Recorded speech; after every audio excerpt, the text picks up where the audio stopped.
Hello everyone, কেমন আছো সবাই? আশা করি সবাই খুব ভালো আছো। আর একটি নতুন ভিডিওতে তোমাদের সকলকে স্বাগত।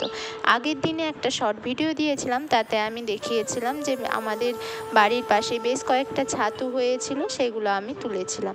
তো এখন কথা হলো, এনা ভীষণ রেগে গেছে, কারণ ও আগের দিনে দেখেছিল ছাতুগুলো উঠেছিল, কিন্তু ও তুলতে পারেনি। বড় আফসোস ওর মনে এখন।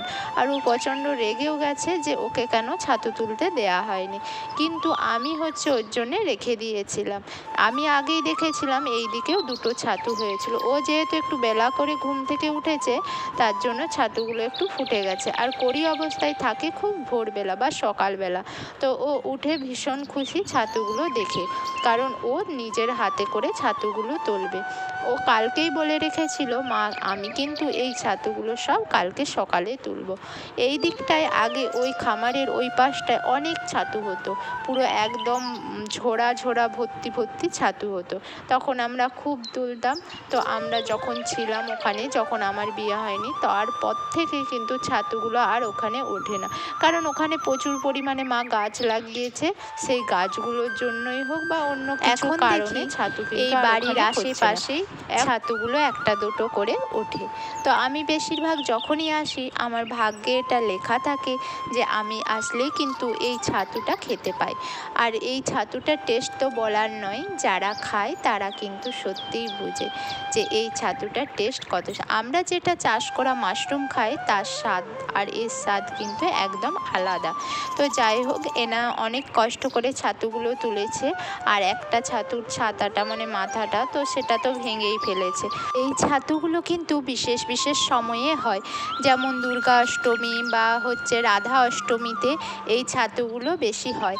আর আমি সেই সময় আসি, তো ঘটনাচক্রে আমি সেই সময়টাতেই এসে পৌঁছে যাই, যেই সময়টাতে ছাতু হয়। তো যাই হোক, আমার ভাগ্যে লেখা থাকে, তাই আমি এটা খেতে পারি। আর জানো তো, এই ভিটের ছাতু মায়েদেরকে খেতে নেই।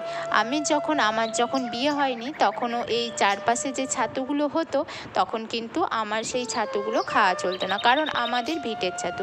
এখন যেহেতু আমার বিয়ে হয়ে গেছে, আমি অন্য পরিবারে চলে গেছি, তার জন্য এই ছাতুগুলো আমার খাওয়া চলে। কীরকম নিয়ম, তাই না? তো যাই হোক, এবার ছাতুটাকে ভালো করে পরিষ্কার করে নেব।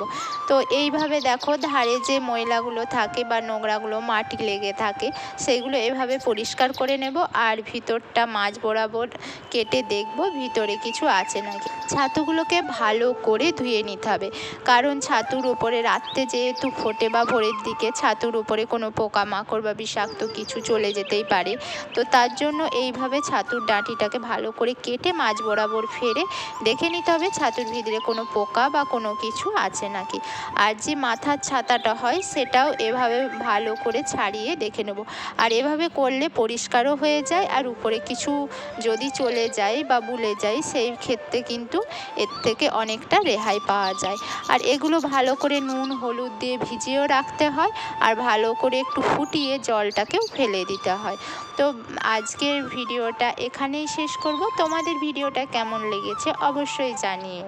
আর এই সিজনে কে কে এই রকম ছাতু খেয়েছো, সেটাও কিন্তু জানাতে ভুলো না। তো আমার ছাতুটা পরিষ্কার করা প্রায় সারা দিকে। তো চলো, আজকের মতো টাটা।